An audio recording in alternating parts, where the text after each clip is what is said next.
হযরত মূসা আলাইহিস সালাম ফেরাউনের কাছে গেলেন আর দাওয়াত দিলেন, ফেরাউন পড়ে নাও লা ইলাহা ইল্লাল্লাহ।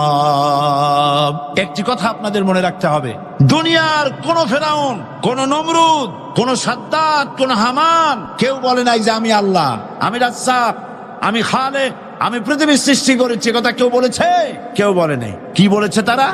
ফেরাউন বলেছে মা আলিমতু লাকুম মিন ইলাহিন গায়রি, আমি তো জানি না আমি ছাড়া আরো কোনো ইলাহ আছে, এ কথা আমার জানা নাই, সুতরাং আমি হচ্ছি ইলাহ আর তুমি বলছো লা ইলাহা। তার মানে হচ্ছে ওই সময় পয়গম্বরেরা, আল্লাহর নবীর সাহাবীরা তারা জানতেন যে আমরা কিসের দাওয়াত দেই, আর যারা শুনতো তারাও বুঝতো কিসের দাওয়াত শুনতেছি। আজ আমার দেশে একই কালেমার দাওয়াত দেওয়া হয়, কিন্তু মানুষেরা বুঝতে পারে না কি শুনতেছি। ভাষা জানার ব্যাপারে, বোঝার ব্যাপারে হলো আসল বিষয়। এটা বুঝাতে গিয়ে আমি মাঝে মধ্যে একটা দৃষ্টান্ত দেই এভাবে। একজনের একটা রেশনের দোকান ছিল, সেই দোকানে তার একটা ময়না পাখি ছিল। আর ময়না পাখিকে কথা শেখানো যায় সেটা তো আপনারা জানেন। জি, ময়নাকে শিখায়েছে যে লাইন করুন, এক এক করে আসুন। ময়না এই কথা শিখেছে। সকালবেলায় যখন রেশনের দোকানে ভিড় পড়ে গেছে, তখন ওই পাখি খাঁচার মধ্যে বসে বলছে লাইন করুন, এক এক করে আসুন। একদিন খাঁচার দরজা খোলা পেয়ে পাখি উড়ে গিয়ে গাছের ডালে বসেছে। আশেপাশে যত পাখি ছিল তারা চিন্তা করলো এই রকমের পাখি তো কখনো দেখি নাই। ময়না তো দেখতে কাকের মতো না, শালিকের মতো না, দেখতে একটা ভিন্ন রকম। ওরা এসে চতুর্দিক থেকে এই নবান্ত, এই যে নতুন এসেছে, ওরে ঠোকরানো শুরু করেছে চতুর্দিক থেকে। ঠোকরানি খেয়ে ময়না বলতেছে লাইন করুন, এক এক করে আসুন। এখন ময়না তো বোঝে না যে কি বলতেছি, আর যে পাখিরা ঠোকরাচ্ছে তারাও তো বোঝে না যে কি শুনতেছি। ময়না যদি বুঝতো যে আমি কি বলি, সবাই মিলে ঠোকরায়, তাই জান বাঁচে না। লাইন করে ঠোকরাইনি তো কলজে যাবে, সব ঠোঁটে ঠোঁটে চলে বুঝে নাই। আমাদের অবস্থা তাই হয়েছে। যখন হযরতে মূসা আলাইহিস সালাম দিলেন, ফেরাউন বলল আমি তো জানি না যে আমি ছাড়া আরো কোন ইলাহ আছে, আইনদাতা তো আমি, তুমি নতুন কোথা থেকে আইনদাতা নিয়ে আসছো? ফেরাউন বলছে দেখো, আমারে বাদ দিয়া যদি অন্য কাউকে ইলাহ বলে তুমি মানো আর সেই শিক্ষা যদি যে জাতিকে দাও, তাহলে আমি তোমাকে ধরে লাআজআলান্নাকা মিনাল মাসজুনিন, আমি তোমাকে কারারুদ্ধ করব, আমি তোমাকে জেলখানায় ঢুকিয়ে দেব। রাষ্ট্রশক্তি প্রথম বাধা দিল কারা? বলেন সবাই। সেই বাধা কি ওখানে শেষ হয়েছে না এখনো আছে? আছে কিনা জোরে বলেন। আমি তোমাকে জেলখানায় ঢুকাবো।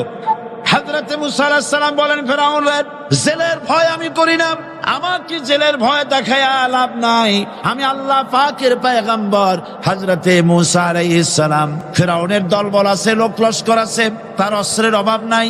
আল্লাহ রাব্বুল আলামিন মূসা আলাইহিস সালামের কাছে একটা অস্ত্র দিছিলেন কিনা? আল্লাহ পাক হযরত মূসা কে বলেছেন ওয়া মা তিলকা বিয়ামিনিকা ইয়া মূসা, মূসা রে তোমার হাতে ওটা কি? মূসা আলাইহিস সালাম বললেন এটা লাঠি। আল্লাহ পাক বললেন ফেলে দাও লাঠি। লাঠি ফালায় দিলেন। কি হয়ে গেল? হিয়া হাইয়াতুন তাসআ, লাঠি হয়ে গেল। এখন লাঠি পড়ে সাপ হয়ে গেল। সাপ দেখে নবী, ওলি হোক, সাহাবী হোক আর আলেম হোক, সাপ দেখলে ভয় করে না মানুষের? মূসা আলাইহিস সালাম ভয় পেয়েছে। আল্লাহ রাব্বুল আলামিন হযরত মূসাকে শোনায় দিলেন খুযহা ওয়া লা তাখাফ সানুঈদুহা সিরাতাহাল উলা, খুব ধরো, লা তাখাফ, ভয় পেও না। আল্লাহ বলছেন ধরো, ভয় পেও না। ধরার সঙ্গে সঙ্গে স্বাভাবিক অবস্থায় ফিরে আসবে, আবার লাঠি হয়ে যাবে। এখন আল্লাহ বলছেন ধরো। মূসা আলাইহিস সালাম কি ভয় পাওয়া উচিত হবে? মূসা আলাইহিস সালাম কি ভয় পাইছিলেন? কারণ হচ্ছে এই দুশমনের শক্তিটা খুব বড়ই দেখা যায়, মনে হয় যেন অনেক বড় কি জানি কি। আল্লাহ পাক বলছেন ইন্না কাইদাশ শায়তানে কানা দাঈফা, শয়তানের চক্রান্ত যতই তুমি মনে করো অনেক ষড়যন্ত্রের জাল বিস্তার হয়ে আছে, আল্লাহ কয় কিছুই না, দাঈফা অত্যন্ত দুর্বল। আল্লাহ পাক বললেন ধরো। মূসা আলাইহিস সালাম সাপ ধরলেন, সঙ্গে সঙ্গে লাঠি হয়ে গেল। ফেরাউন বরদাস্ত করলো না, রাষ্ট্রশক্তির পক্ষ থেকে আক্রমণ শুরু হলো। অপরাধ কি? মুসা আলাইহিস সালামের অপরাধ কি? কি অপরাধ? মাশাআল্লাহ, বুঝতে পেরেছেন। অপরাধ হচ্ছে তিনি বলেছেন লা ইলাহা, জোরে বলেন লা ইলাহা ইল্লাল্লাহ। এই কালেমাকে আজ আমরা ভিক্ষার বুলি বানাইছি। এটা হলো সার্বভৌমত্বের বুলি, এটা হচ্ছে আল্লাহ পাকের সার্বভৌমত্বের কথা। আজ আমরা মানুষের কাছে আমরা শুনি, মানুষেরা ভিক্ষা চায়, লা ইলাহা ইল্লাল্লাহ, এক মুঠ চাউল দেন, লা ইলাহা ইল্লাল্লাহ 10 খান পাই দেন। এই হচ্ছে কালেমার জিকির। আবার কেউ কেউ জিকির করতেছে লা ইলাহা আস্তে, ইল্লাল্লাহ জোরে, এমন জোরে কলব সাফ করে, কলব তাতে থাকলেও পারে গেলেও পারে। এই কালেমার জাত, এর আঘাত পয়গম্বররা মেরেছেন। হযরতে মুসা আলাইহিস সালাম যখন বলেছেন লা ইলাহা ইল্লাল্লাহ, এই ধাক্কা ফেরাউন বরদাস্ত করতে পারে নাই। দরিয়ায় নীলের ভিতরে আল্লাহ পাক ডুবাই শেষ করে দিয়েছেন, দেন নাই? হযরতে মুসা আলাইহিস সালাম তার উম্মতেরা দরিয়ার পাশে বসে দ্বীনি কথাবার্তা বলতেছেন। এমন সময় ফেরাউন, তার শত্রু হচ্ছে মুসা আলাইহিস সালাম। শত্রু কেন? মুসা কি ফেরাউনের পাকা ধানে মই দিয়েছে নাকি? বলেন আপনারা। তার হালের গরু পিটায় মারছে নাকি? অপরাধ হলো তিনি আল্লাহর জমিনে আল্লাহর আইন প্রতিষ্ঠার কথা বলেছেন। এই শুধুমাত্র এই অপরাধে ফেরাউন তার দলবল নিয়ে 3 দিক থেকে আক্রমণ করেছে। মুসা আলাইহিস সালামের উম্মতেরা ভয় পেয়ে গেছেন। তারা বলছেন ইন্না লামুদরাকুন, আমরা পাকড়াও হয়ে গেছি।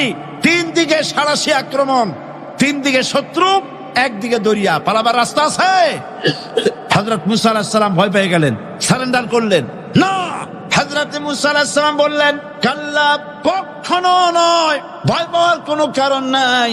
রব্বি সায়াহদিন, অবশ্যই আমার রব আমার জন্য রাস্তা করে দিবেন, ভয় পাইও না, আমার রব রাস্তা করে দিবেন। আল্লাহ রাব্বুল আলামিন হযরত মুসা আলাইহিস সালামকে অর্ডার করলেন, হাতের লাঠি দিয়া দরিয়ার উপরে আঘাত করো। হযরত মুসা আলাইহিস সালাম দরিয়ার উপর আঘাত করলেন। রাস্তা ছিল দরকার একটার, এক বাড়িতে আল্লাহর হুকুমে লাঠি দিয়ে একটি আঘাত করার সঙ্গে সঙ্গে হযরত মুসার তার সঙ্গী সাথী দরিয়া পার হওয়ার জন্য দরিয়ার মধ্যে দিয়ে আল্লাহ 12টা রাস্তা পয়দা করে দিলেন। সে আল্লাহ আছে না নাই? এত আসতে বলেন কেন? ভয় পাওয়ার কারণ আছে। রাষ্ট্র শক্তি বাধা দিয়েছে সমস্ত নবীদেরকে। কেন? নবীদের চরিত্র খারাপ? জোরে বলেন, নবীদের চরিত্র খারাপ? নবীদের চাইতে মাসুম, বেগুনাহ, উন্নত চরিত্রের মানুষ আল্লাহর আকাশের নিচের জমিনের উপরে আর হয় নাই। তোমরা যে সব নেতাদের পিছনে দৌড়াও, অমুকের সৈনিক, নেতা নেতা করে মরো, এইসব নেতা যাদের পিছনে দৌড়াও, এই নেতাগুলি, আমি জিজ্ঞেস করি আপনাদেরকে, এই নেতাগুলি জীবনে একবারও জেনা করে নাই। এ ব্যাপারে অনুসারীরা আপনারা কি নিশ্চিত? মিথ্যা কথা জীবনেও কয় নাই, প্রতারণা করে নাই, ঠাট্টা করে নাই, বিদ্রুপ করে নাই, মদ খায় নাই, মানুষ হত্যা করে নাই। কিসের নেতা? নেতা হচ্ছেন সেই ব্যক্তি যিনি বলেছেন, ও আমার স্ত্রীরা, ও আমার সাহাবীরা, রাতের আধারে আমার মধ্যে যা আচরণ দেখতে পাও, দিনের আলোতে আমার মধ্যে যা দেখতে পাও, সবগুলি খুলে খুলে মানুষের কাছে বলে দাও। তার নাম বিশ্বনবী মুহাম্মদ রাসূলুল্লাহ সাল্লাল্লাহু আলাইহি ওয়াসাল্লাম।